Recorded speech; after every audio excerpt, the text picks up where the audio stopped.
Typology listeners, come on, come on, come on. Oh, it's a big day, people. A big, big day here in the Typology studio where I am sitting with my dear, dear pal, Anthony Skinner. I'm listening to Tall Angel Side A, his new EP and his single, Come On, Come On, Come On. Yeah. Come on, come on, come on. Oh, Ian Cron, how are you doing? Man, I am keeping the faith today. Tell me about it. Well, man, this has been a long time in the making. Yes, it has. A very long time. I'm loving this new track, man. Thank you so much. Thank you so much. I know how long I can't tell you how many people here in Nashville have been waiting for this EP to drop. Tall Angel Side A. Yes. Super excited about it. Today, right? Today, August 15, it's out. And for our Typology listeners, of course, we're going to play the song Keep the Faith in its entirety at the end of this episode. And yes, Tall Angel Side A is available everywhere music is sold or streamed, iTunes, Spotify, anywhere you can get it, it's there. Man, let me just tell you something, folks, and this is legit. You know, you all hear Anthony every week. He's my producer. He's my co-raconteur here on Typology. But what you don't know, perhaps some of you, although I think most of you have heard me talk about his just extraordinary talents as a songwriter, as a singer, as an artist. Well, today, you have to go onto Spotify, onto iTunes, wherever music is streaming, and you got to check out Anthony Skinner, Tall Angel Side A. Now, check this out, Anthony, right? So This is dropping in sort of stages. Yes. Right? Yeah. So Tall Angel Side A, which in the single, come on, come on, come on. Keep the faith. Keep the faith, which, I mean, that's just the vamp out, but whoo, it's big, right? It's inspiring. So that drops today. Yes, it's 3 songs. 3 songs. Yeah. What are the other 2 songs? Honey. Yeah. And To Really Love. Oh, I love that song, To Really Love. Yeah. Yeah. Because you got that, you know what? You got that Barry White voice. So every time you sing like that, I just start to have feelings for you, man. You know what I'm saying? You're sweet. You're kind. Yeah. And now Side B drops in September. 3 more songs. 3 more songs. Side C in October. Yes. And then Side D in... There will be a Christmas EP release in November and then the whole record with additional songs in February of 2020. So we're rolling music out month after month. All right, everybody. Now, you listen to me. I cannot commend to you enough this recording, right? Tall Angel, Side A. It includes that beautiful song, Keep the Faith. And you just got to go get it, right? So you can go to Spotify, you can go to iTunes and get it, purchase it there. Man, You know what, everybody? Can I just say something? Every now and then, when you find a great piece of music like this, it's cool to stream. We want to get our music out, but don't be afraid to buy it. Right? Yes. I mean, because songwriters, man, it's hard to make a living out there, man. It is a different day and time, for sure. It is. So, I mean, for a little bit of love for our producer and our friend Anthony, don't be afraid to go out there and spend whatever it is, $1 or whatever it is these days to buy something on iTunes. So, listen, you want to catch up with Anthony on social, you need to go to @AnthonySkinner. Yes. On Twitter and Instagram. Yep. On Facebook, you go to Anthony Skinner Music. Yes. Check out his website, which is dynamite, AnthonySkinner.com. Yes. But most of all, go get this new 3-song EP, which dropped today. Yes. Thank you so much, Ian. I appreciate it. All right. Yep. Now, all that advertising, it's going to cost you. I'm going to make you sit through this show, which is actually not going to cost you nothing. Oh, man. We're playing the best of for season 2, and this is our second most listened to podcast in season 2. Yes. Wow. Yeah. I did not know that. Yes. But I understand why. Yeah. It's a powerful conversation. It really is. And this is one of the sort of unforeseen gifts that happens every now and then. You can't manufacture moments in conversations. you can only steward them when they come on their own steam. Yeah, When they just appear, and you're like, okay, everybody hold your breath, and let's hold the space and see if this conversation continues to really be magical. And this was one of those magical conversations with Ryan Stevenson, songwriter, artist, 4 on the Enneagram. But this episode is beyond 4. Absolutely. I was going to say the same thing. You know, one of those really special, almost transcendent moments we've had here in the studio. It is magical. Yeah. So, folks, stick around for this one. This one is really big. It is. Almost as big as Tall Angel, Anthony Skinner's new EP dropped today. Yes. Brothers and sisters, don't you go away. Right now, my interview with Ryan Stevenson. So, Ryan Stevenson, welcome to Typology. Thank you, sir. Yeah, I'm really stoked. Yeah, man, it's such a joy to meet you and to have you on board. And you began the show off. I asked you the question, like, what do you want to talk about today? And you said something really beautiful. You just said, I'd really just like to know myself more. Yeah, for sure. And how do you envision my and the Enneagrams being an assistance to you on that journey toward understanding yourself more? Mm-hmm. I think it really just kind of comes down to some of the tools, some of the elements of knowing your personality type and understanding a little bit more about what makes you tick and your idiosyncrasies and maybe your past and these things that have kind of led me to this very moment of my life. I feel like sometimes, and I'm speaking to myself, I overlook a lot of those things, and I don't even really know that they exist, or there is these tools or these specific pieces of criteria that would actually really help me be aware of. I wasn't even aware that this even existed up until a year ago. Right. And just kind of being on at this stage in my life, I'm getting a little bit older, and I'm starting to, I feel like, discover myself in a lot of different ways. I have a couple kids now, and we waited a long time to have kids, but I have 2 boys now, and I've been married for 16 years, and there's just a lot that has really played into a desire to just know myself more, and predominantly because of my past and how I grew up and things that have tormented me throughout my life.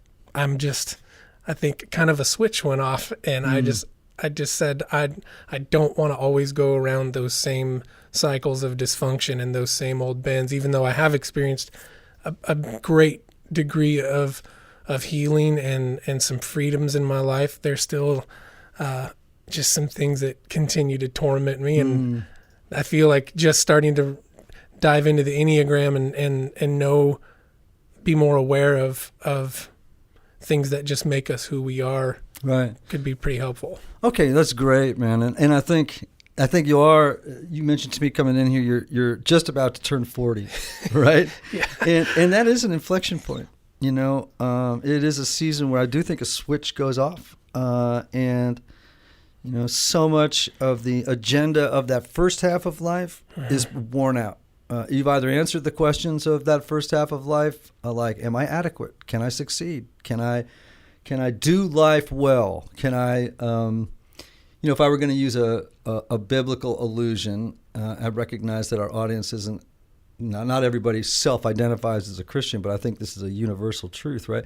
You sort of spend the first half of your life in the parable of the talents, like trying to dig up all the things about yourself that you want to capitalize on and birth into the world, those unique things. And then, because there's a question like, can I do it? And you want to answer that question. In the second half of the life, it's much more like the prodigal son. It's more about forgiveness and the journey toward home, toward connecting. So it becomes really more a matter of the soul and the spirit in the second half versus the first half, which is more about, questions of adequacy. Does that? Oh, totally. Absolutely. And I feel like when you say that, I can identify with that so clearly. I have spent a lot of time wanting to succeed and being ambitious and wanting to prove worth and to just show people that I'm worthy of their admiration. Right. If I'm being just real honest and transparent. But now, not that that's changed to a large degree, but I can definitely sense now it's like something has definitely began to switch in my mind, and it's almost like a sentimental. I can't quite put my finger on what that is. It's more of I have 2 little boys, and I'm a dad, and I want to leave a legacy for them, and I'm not so driven by looking cool, and because I think I'm kind of coming to grips with the fact that I'm just not the 22-year-old cool, young, hip-looking guy. I mean, I'm 40 years old. I'm 6'3" or 4", red-headed, white, pasty, freckly. Well, let's not take this too far. Yeah. I'm 5'7" and I'm all that. I'm short and I have that problem. I'm coming to grips with I'm not visually appealing and cool. And hopefully, if that were the case, which I'm not sure it's as dramatic as you say, but if that were the case, that it's okay, that's what you are, right? Like that ordinary is all right. Yeah. All right, so let's go back because I want to talk about this stage of your life. And you mentioned coming in that you're uncertain if you're a 3 with a 4 or a 4 with a 3. We talked a little bit about it, and so maybe we'll kind of get there as we go along. You have you alluded to, and I don't know what it is yet, the sort of a background or a story. All I know is you grew up in Oregon and you were a paramedic for 8 years. Okay, that's basically what I know. Besides, writing hits and doing all that stuff. So, but the question is in as short a way as you can, just knowing that we have a set amount of time. Like, if you could describe the events and just the story of your life growing up, and maybe how that has affected your perception of yourself in the world. Sure. Well, I grew up in a tiny little farming community in Southern Oregon, out in the valley, surrounded by ranchers and farmers and dairy farms. And in that kind of setting, it felt like there was a pretty fine line of either wealthy landowners and ranchers and people who owned the property, and then there was the other side of the spectrum, which was the blue collar workers. And I felt like I was a family on the blue collar side. My dad worked for a dairy farmer. We lived in a 940 square foot single wide mobile home, which was what my parents could afford at the time. And we grew up pretty poor. It was always a scraping by, but all of my closest friends, I was aware that we didn't have any money and that we were poor and that it was a stretch for my mom and dad all the time. I was very aware of that. But all my best friends, all my buddies were wealthy kids. And so I felt like I was always caught in this place of definitely feeling less. I felt like I was the outcast, like I could just never really live up to their Air Jordans and their Nikes and their, name brand stuff. I was the generic Goodwill hand-me-down kid, and it really, it started to become, well, this is who you are. You're the generic hand-me-down kid, and it didn't change. It just kept getting worse as I got older into junior high, and you're discovering your identity around your early teen years and high school. And another really huge piece of my emotional dismantling was I didn't hit puberty. I was a super late bloomer, and I didn't grow or hit puberty till I was almost 19. So I stayed the body physically of a 5th, 6th grade boy all the way to my senior year of high school. Mm-hmm. And just feeling, watching all of my buddies watching everybody. And I went to a small little school. There was 54 kids in my graduating class. So I had 54 kids in my English class. so everybody, we were very, very familiar with one another. Very well acquainted. We knew each other's lives pretty intimately. And for them to, I felt like all eyes were on me. Everybody knew, well, Ryan is not growing, and it's embarrassing. And I felt like I just kind of became the brunt of a lot of mockery and some pretty decent degree of bullying. And that's terrible. This was back in the day before like bullying was really a thing. It was just like, well, suck it up and deal with it. Right. And so I just internalized all of that shame and all of that, just feeling inadequate and like the outcast, and so that in a nutshell is that kid has been with me up until this moment, and his voice is in there driving me to prove all those kids wrong, to show everybody. And again, I'm being real transparent. No, we appreciate it, man. That's great. Keep going. It's the thing at this stage in my life, and it has been since then, that continues to drive me and to succeed and to take care of my body now, and to keep such a strict diet and to work out and to try to be, physically appealing and visually appealing to people and all those things, because that voice, that kid, that 7th grader who got dismantled all those years ago has told me it's okay to get yours. And now that you can do it and prove them all wrong and make them all pay, make them pay for how they hurt you. And so it's been an interesting journey for sure. And what's interesting about it, because I actually experienced a tremendous amount of bullying growing up too. And I was a little kid. I was not particularly athletic. I was quirky, poetic, a big reader, which was not, the popular pastime of most fifth graders, and I just, I was just kind of a little misfitty, but the question I have for you is, like, how have you succeeded yet? I mean, like, in proving those people wrong? I mean, are you satisfied that you have, or? I think other people around me would tell me that I'm crazy and that I have achieved success. And still, if I'm being honest, I feel like I'm so unsuccessful. And I just feel like I've done nothing but been overshadowed by all these other people in my genre of music that are just so cool and so great and are such great singers and very successful. And I'm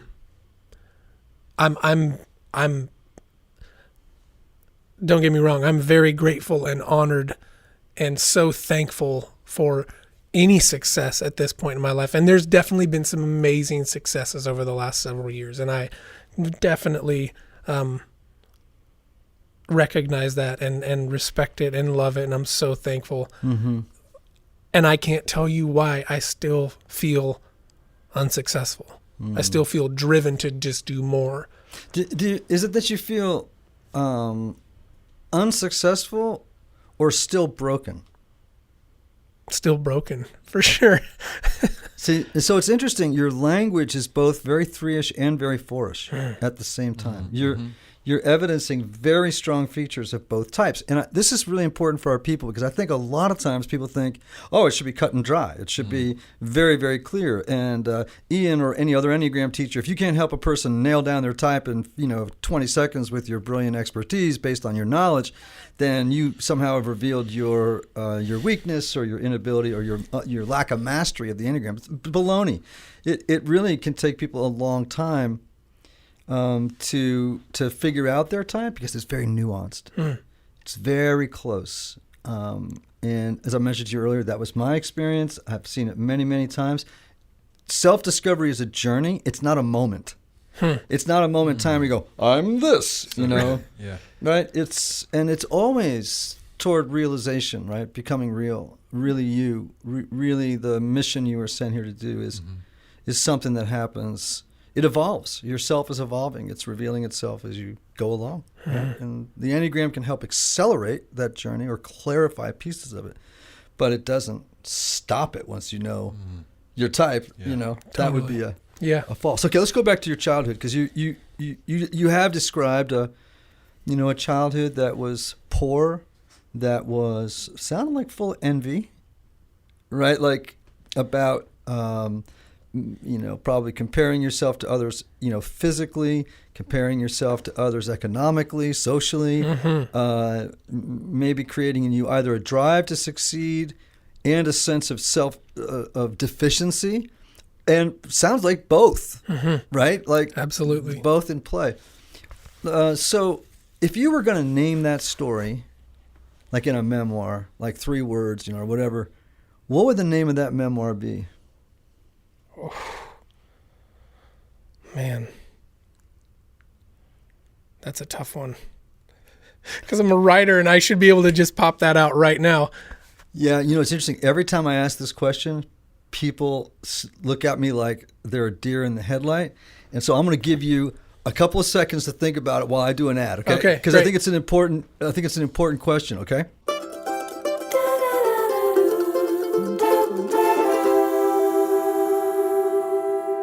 Hey everybody, I want to tell you about my friend Michael Cusick and Restoring the Soul. One of the lessons I've learned, Anthony, tell me, is that not everybody benefits from a traditional 50-minute hour, or even from the typical weekly sessions. And this is why some people, even though they may have a great therapist, can go to couples therapy or personal counseling for months or even years. Some folks, they never really get anywhere if they're just going on a weekly basis. They don't make any progress. That's right. So this is why I'm such a fan and a believer in the intense counseling process at Restoring the Soul in Colorado. Restoring the Soul was created by my longtime friend Michael Cusick, who helps couples and individuals experience deep change in half-day blocks over 1 or 2 weeks. Michael and his team know that sometimes you can't wait months or years, Anthony. That's right. To get to the bottom of an issue or experience breakthrough. So I want you to get a hold of Michael and his team. If you really feel like you're in a rut and you can't wait months or years, you can call Restoring the Soul for a free consultation. That's 303-932-9777 and learn how their intensive counseling process can jumpstart your journey or launch you to a whole new place in life. Make sure to visit www.restoringthesoul.com/typology to download their PDF called, Anthony. Hey, 5 ways unaddressed trauma may be derailing your relationships. All right, back to you, Ryan. What's the name of this memoir? The story that of your life as a kid growing up until now, you think? Well, I came up with 2. Oh, good. No, but it would either be What You Don't See or Behind These Brown Eyes. Oh. What You Don't See and Behind These Brown Eyes. Now imagine this was a novel, for example, this story. What would let me put it this way. The story that I heard was actually in something you said. So I don't want to name your story, right? But I would have if I were your publisher, I would say, well, maybe here's another idea for a title. Hand Me Down Boy. Hand Me Down Boy. Or just Hand Me Down. How does that land for you? Like truth. So here's a thought for you, an idea I have for you. Or I'll start with a question. Have you ever felt like you were stuck in a story have you ever felt like you are stuck in the wrong story? Yes. To unpack that for me, help me understand that. I have felt at times, I feel often that I'm,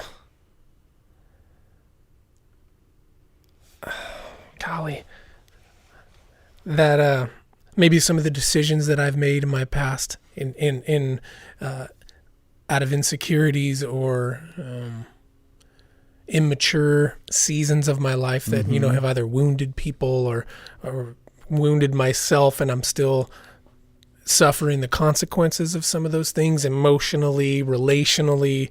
I wish I wouldn't have done those things, and I didn't. It was like those things didn't need to happen, and now, years later, I wish that wasn't a part of my story. Okay, so Does that make any sense at all? Mm-hmm. So I guess what I would say is that this is sort of an interest I have right now. That I think that our Enneagram types. I think every person, right, has a story that they concoct in childhood, very, very early, that begins to make sense of their lives. We have to make sense. We have to find meaning, right, out of what's happened to us, right? And in order to do so, we develop narratives, right? And what we often do is we point to specific incidents in our lives that become emblematic of the whole, right? And we string them together like pearls on a string, right? And that becomes the plot of our lives. And we interpret those stories in a particular way. Like this string of stories, if I were to add them all up, tells the story of the guy behind the brown eyes, or the hand-me-down boy, or all the different names of the memoir you might come up with. You had another one, I can't remember. What was the other one that was? What you're not seeing, what you don't see. Right. So, and in many ways, I want to ask you the question: is that the true story of your life? Is that story true? It feels true to me. Great answer. Now, because it feels true, it doesn't make it true. It just feels true. The question is it true? Is it really true? Is the story of the hand-me-down boy who's deficient, who needs to catch up with everybody's, success, and as you reflect on that whole journey, you've been telling yourself a story, a 4-story or 3-story. We haven't kind of fit a 3 or 4 story for a long time. The question is the story you've been telling yourself and others about who you are true? I don't know. I don't know. It's a great answer. And that's embarrassing that I literally can't say, no, it's not true. Because I want to, well, of course it's true. But as we unpack some of this. Right. Okay, so let me put it to you this way. We can't revise history. Those things actually happened. They are facts. You did this, they did this to you, this has happened. You know what I mean? Like, all those things are facts. Can't change that. That would be psychotic. But is your interpretation of all those things true? And what they mean about you in the world? Probably not. Probably not. Now, that's an amazing statement. So good. Right? I mean, that's an amazing revelation in some ways. I mean, I don't want to thrust that onto you as something amazing. But I bet you if you think about that today or for a couple of days, like, is the story that I have written about who I am and the way the world is based on these events of my life, beginning in childhood through today, and the conclusions I've reached about who I am as a human being, are they true? Is my interpretation of that whole thing of my life, is it true? You're smiling at me like, where are we going, man? This is where we go. Oh, So man. right where we are right now, Yes, sir. What are you feeling and thinking?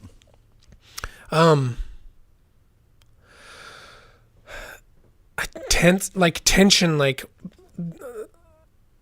well, of course these things are true. And of course, these things are a part of who I am and they've helped me survive. What? Say that again. These things they've become a part of what helps me survive. Why? I mean, it sounds like, just based on the way that you're talking about your life right now, here's what I'm picking up. There's a lot of self-prosecution going on.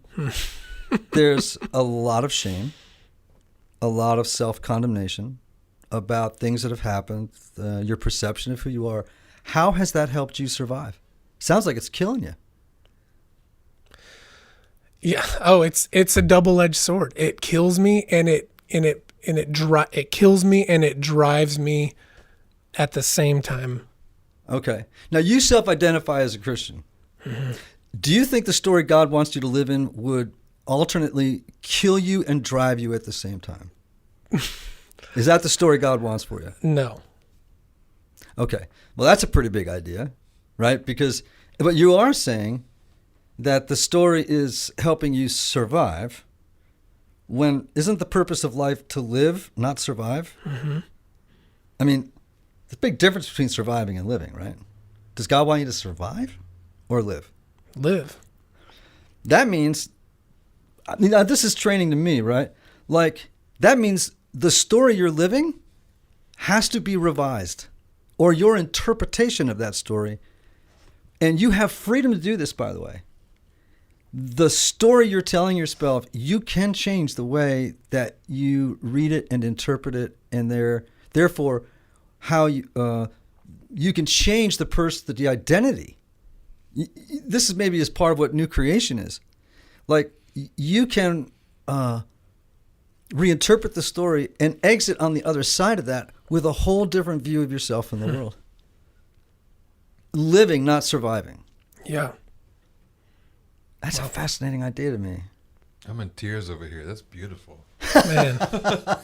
Well, So good. I think it is true. And I think if you think about it, let's go back to the Enneagram for a minute, right? Like, these are stories. That's just a story. And what if the story's not true? What if you're not deficient? What if you're not hand-me-down boy? What if you're not the hidden guy behind the brown eyes that no one should see, for God's sake, or I'll be death by a million shames. You know what I mean? Like, how would your life be different if that's the truth? Huge. Like I wouldn't have chest pain. I wouldn't feel anxious all the time about I feel like I would just experience such a degree of freedom and lightheartedness and breathe. So what I'm hearing there is you would experience a deeper, maybe for the first time, sense of self-friendship. Yeah. A sense of your life moving toward meaning, not just let me get to the finish line and, then pass on to some other glory. But, in the meantime, let me just slog through this thing with a lesser story. That's a lesser story. If I know that there's people who don't like me, it makes me not like me. Does that make sense? Sure. Like if I know that there's people who are bent out of shape with me, or that I've wounded, or that think I'm whatever, I agree with it. Sure, because it's reinforcing and affirming the story you've been telling yourself for so long, right? And it steals all my joy and peace. Right. And then I have these moments where I'm like, no, wait, I'm telling you, I do have moments of absolute clarity and peace where I'm like, you know what? That is a lie. And then it gets overshadowed and buried when there's a trigger of guilt or shame or inadequacy, criticism. Like, if I'm criticized at all on any level, like, for example, if I hand in a song and as a songwriter, these are like my babies. I just dumped my heart and soul and my passion and every ounce of just feeling into this song. Mm-hmm. And I hand it off to somebody to say, what do you think of this song? And to me, it's like, here's my baby and it's beautiful, right? And they say, no, it's not. It's like the walls come crumbling down, and just that, like, criticism telling me that I'm not good, it's just like lighting a stick of dynamite, and it validates everything I've believed from 7th grade. It validates the story. It perpetuates the story. The story was birthed and it has remained sustained by your interpretation, right, of all the events that came before it. And it's like, well, here it is again. Yeah. Here's the hand-me-down boy again. I handed it in, and I got handed down. Yeah. You know what I mean? Totally. But what if you could interrupt the circuit on that story and actually begin to say, it may feel true, but it's not true. I would love that. Yeah, me too. And for you and for me, right? And I think one of the gifts of the Enneagram is it can provide you with some clarity about the story you're living in right now, how you can keep what's best about you, the wheat, and then figure out a way to throw out the chaff, right? Because I would say that the key to enduring change is you have to change the story you're living in. And it sounds to me the story like you're living in, which sounds right now, we've gone from 3 to very 4-ish in feel. I'm not saying that's what you are, but that's what the feel is, right?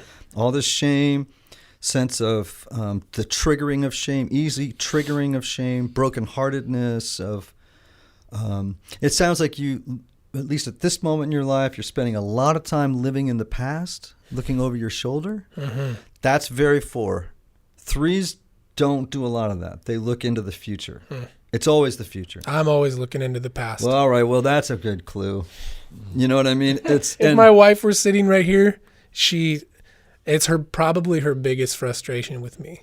Really? Tell me more about that. Is because she just says you live in the past and you won't move on from hurt.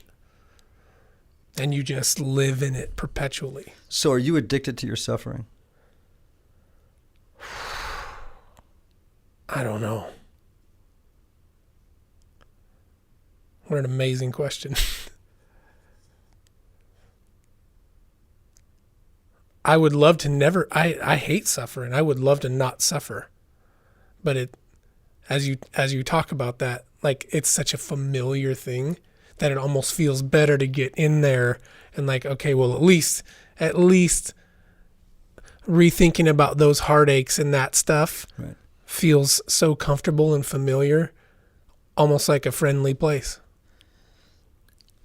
Completely. And a question you might, ask yourself as you do your Enneagram work, as you think about who you are, is who would I be if I wasn't suffering all the time?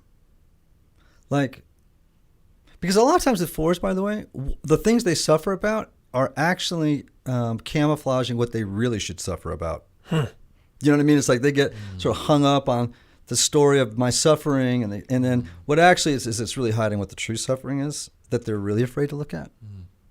So it's really not really the presentation. I'm not saying that isn't a source of suffering. It's just not the primary. That's a little bit deeper. Gotcha. You told me when you came in that you just started counseling for the first time in your life. Would you be willing to share, one, what brought you to that place, and then secondly, what it is that you'd love to resolve, or what are you looking for in counseling? Well, I feel like what brought me to that place was just talking with some friends who have been in counseling, who have really encouraged me, like, friends who know me pretty intimately, like, buddy, you would really benefit from this. Like, this could really help you, just because we know you so well and we love you, and we just see the tormenting things going on with you. How did they see it, can I ask? What you've just recognized, like, this narrative, this like condemnation, self-condemnation, just feeling inadequate, feeling like I don't measure up, like and that's not an act. Like, I genuinely know that I walk into every environment thinking I don't belong here. Again, very 4. Did you hear that? I don't belong here. You walk into situations and that's your immediate thing. And it's coming out of a story from the past. A story that you naturally, and you shouldn't condemn yourself for this, every human being has to find meaning in the experiences and the events that happen to them in their lives. Because you have to, if you were unable to, if you were in my office, I would begin to suspect that you were exhibiting some schizophrenic qualities, because that's essentially, you would not have a coherent story of self, right? So this is clearly not the case. So you have strung together stories. And by the way, I would bet that if you were to name to me the 4 or 5 incidents of your early childhood that helped form that story for you, all of them would be negative. You're nodding at me and smiling. Is that? For sure. And do you know why, by any chance, or what? Why? I mean, like, for example, why did you string together the 5 great things that you experienced growing up, all of which would have formed a more positive view of who you are? I don't know. Because all of us have a negativity bias. All of us tend to remember those things about ourselves that are negative. Because as little kids, we tend to always, kids are little kids, 3, 4, 5, up until teenage years, are fundamentally utter narcissists. The world is completely about them. And they become, in their minds, a little kid might, and we carry this into adulthood, would say, I am what has been done to me. I am, all of that defines who I am. It's natural for a child to do that. They live in a magical world. And so the whole story, everything's about me. So all these stories, things I've experienced, things that were said to me, things that were wounding, all of these things, if you put them together, aren't what happened to me. They are me. So what I'm pushing back with you, against you on today, in a way that I hope is kind and whatnot, and what I would push against every single type on is, are you sure? Are you sure that's who you are? Are you sure those stories, your story, is the final word on who you are? Because if you stop to think about it, Ryan, if you identify as a Christian, and I hope every type sees this in their lives, if the story of your life is, I'm deficient, it's kind of unredeemable, the past, I'm stuck in this past that can't be changed, and I just have to survive this thing, that story is an utter contradiction to the story of God. You are in the wrong story. Golly. I mean, is that a redemption story? It's just so powerful. Like, just when you say that truth that pokes through like light in a dark place. Truly. And it's little nuggets and like truth and wisdom like that are such an awakening. Like, as we sit here, like, I can just feel this awakening to hear somebody else say it that sees me as we're sitting here across the room from one another, and you don't know me well, but you're like speaking these truths into my life. It's incredibly healing, because not a lot, and don't get me wrong, like I don't want to paint a picture that I've had just some crazy doom and gloom life. Like, I've had a wonderful life and wonderful people around me who have loved me. But there's the brokenness and that number one motivator of I feel like I don't belong overshadows it all. And when you speak about you're in the wrong story, because you're right, the cross, the grace and mercy of Jesus, what his life, his power, his friendship, his guidance, everything about who Jesus is in my life really should, it forces me to come back to the truth. Right, there's a kind of gravitational pull to that story, Yeah. right? And at the same time, a fear of that story, because who would I be without this story of suffering? I have lived in the wrong story so long, and I would rather live in a wrong story than endure the fear of losing my identity in the hallway between the room I'm in and the room I'm going toward. Right? Absolutely. And because there's a lot of, this is a big thing. You're bringing out so many wonderful things, Ryan. Like, so here's one thing. People have to understand that this journey is scary as hell.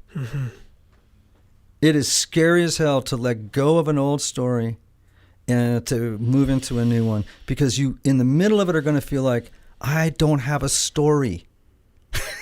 That's really scary. And it's like Henry Nouwen had this great illustration, right, of the trapeze artist, right? A trapeze artist once told him, who he interviewed, right, that there is a moment when you're swinging and you have to let go. And if you don't, you'll miss the moment when the catcher, right, with their hands outstretched, right, you'll miss that moment if you let go late, right? Or he said, but the scariest moment is when you let go and there's this half a second moment and you're in midair holding nothing before you can grab the other one. And that's the scary moment, right? And what you're describing, and I think what the Enneagram helps us do, is let go of an old story. But it is that 1 second between letting go and your higher power or God, or however you want to talk about it, grabs you, is many ways what prevents us from letting go. That journey through the air is very, very frightening. And it underscores the importance of doing this work in community. You know, our moment here is like we're trying to tease this out, right? We just can't do this without each other. And that's why we're called into community, whether it's church or a small group, like where people can mirror to you, like to ask good questions like, is that really your story? So good. So, Wow. You came in wanting to know yourself more, and you know what happened? I know myself more. Because I'm on the same journey, and Yes. I'm also on the journey of trying to let go of an old story and grab onto a new one. Unreal. Wow. Well, will you come back? Of course. And we can you can report in on I where would you love are. it. I would love it. And so, just in conclusion, maybe as all of us leave listening to this episode, right, regardless of type, to reflect on, how did I end up in this story? Is it true? Do I want to stay in this story? Do I want to die in this story? Do I want to take responsibility and recognize that I have the power and the agency and the freedom to let go of the old lens or interpretation I have of all that's happened to me and all I've done? I can't change the facts of it, but I can change the way I have interpreted it. Is it possible, for example, Ryan, that you are not a victim, but maybe a hero? Not a villain, but a guide. Those are very different ways of seeing yourself. And by the way, nothing's stopping you from seeing it differently. I wonder if God sees your story the same way that you do. Anyway, typology friends, I'm going to close today with a different quote. It's Mo Willems. I think I quoted this a couple weeks ago on the Don Miller podcast. It's one of my favorite quotes. He says, if you find yourself in the wrong story, leave. That's beautiful. All right, people. We'll see you next time. Or actually, we'll be in conversation with you next time. Ryan Stevenson, how do people learn about you? Tell them that. My goodness. Really easy. You can find me anywhere on Facebook, Twitter, Instagram. My website, ryanstevensonmusic.com, or any of those other ones, at Ryan's Music. Awesome. Anthony? Yes, sir. Be yourself.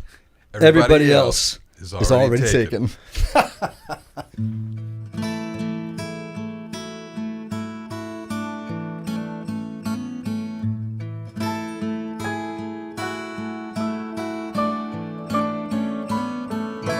Well, it's another cloudy day. Maybe we should go outside anyway. You never know what you could find. What's the chance my hand you'll take?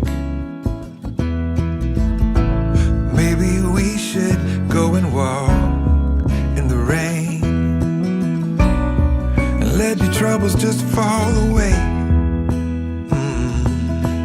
Ooh, you gotta trust me, darling, when I say I made it once before. I made it through that storm. So come on, baby, keep the faith. Everything will be okay. It ain't over till it's done. I swear we're gonna see the sun. What's wrong with getting caught in the rain? Tomorrow is another day.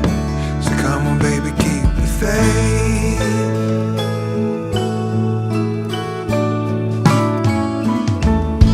In everybody's life, a little rain is gonna fall.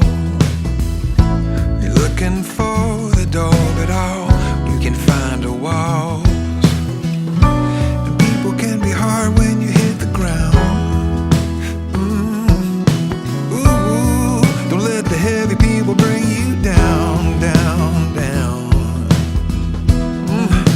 I made it once before. I made it through that storm. So come on, baby, keep the faith. Everything will be okay. It ain't over till it's done. I swear we're gonna see the sun. What's wrong with getting caught in the rain? Tomorrow is another day. So come on, baby, keep the faith. When the walls are closing in, troubled water is the world you swim in.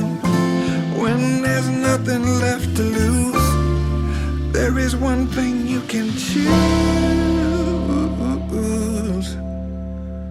Let me take you by the hand.